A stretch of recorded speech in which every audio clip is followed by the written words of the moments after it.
पौराणिक कथाओं के अनुसार गृहपति अवतार भगवान शिव के 19 अवतारों में से 7वां अवतार माना जाता है। नर्मदा नदी के तट पर धर्मपुर नाम का एक छोटा सा नगर था। उसी नगर में एक मुनि रहा करते थे जिनका नाम विश्वानर था और उनकी एक पत्नी भी उनके साथ रहा करती थी जिनका नाम सुचिमती था। मुनि और उनकी पत्नी कई साल तक एक साथ रहे, परंतु फिर भी उनकी कोई भी संतान नहीं थी। सुचिमती बहुत परेशान रहती थी, वो चाहती थी कि उनकी भी कोई संतान हो। तो सुचिमती ये सारी बातें अपने पति को बताती है। मुनि सुचिमती की सारी बातें सुनते हैं। कई वर्ष गुजर जाते हैं लेकिन फिर भी उनकी कोई भी संतान नहीं होती। मुनि अपनी पत्नी को ऐसे परेशान नहीं देख सकते थे, इसीलिए वे भगवान शिव की आराधना करने लगते हैं संतान प्राप्ति के लिए। वे लंबे समय तक काशी में भगवान शिव की आराधना, भगवान शिव का तप करते हैं। सुचिस्मृति चाहती थी कि उनका पुत्र भगवान शिव के भांति हो, तो मुनि यही सोचकर भगवान शिव की आराधना, भगवान शिव का तप करने लगते हैं। मुनिवर काशी के विश्वेश्वर नाम के लिंग की तपस्या कर रहे होते हैं। बहुत लंबे समय तक घोर तप करने के बाद आखिरकार उन्हें शिवलिंग में भगवान शिव की एक छाया दिखाई देती है। उस लिंग में भगवान शिव का बाल स्वरूप दिखता है, यानी कि भगवान शिव एक बच्चे की तरह दिख रहे थे।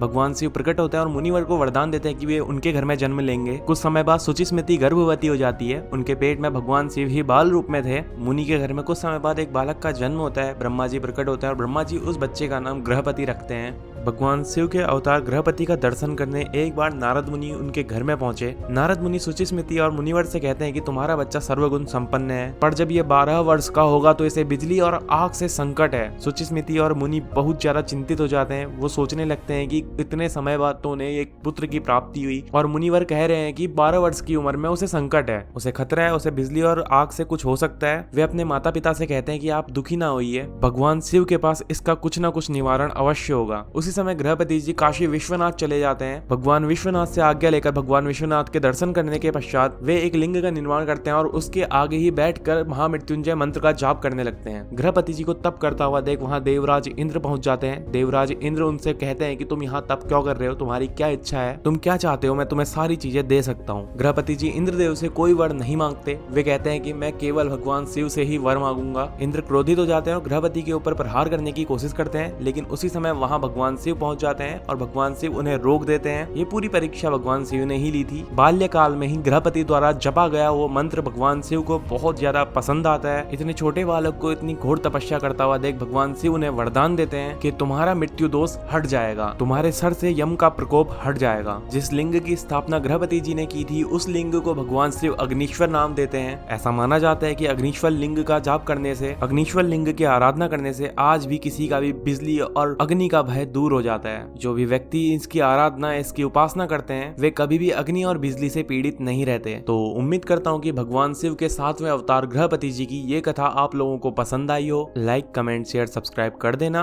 आपका दिन कुशल मंगल बीते। सर्वे भवन्तु सुखिनः।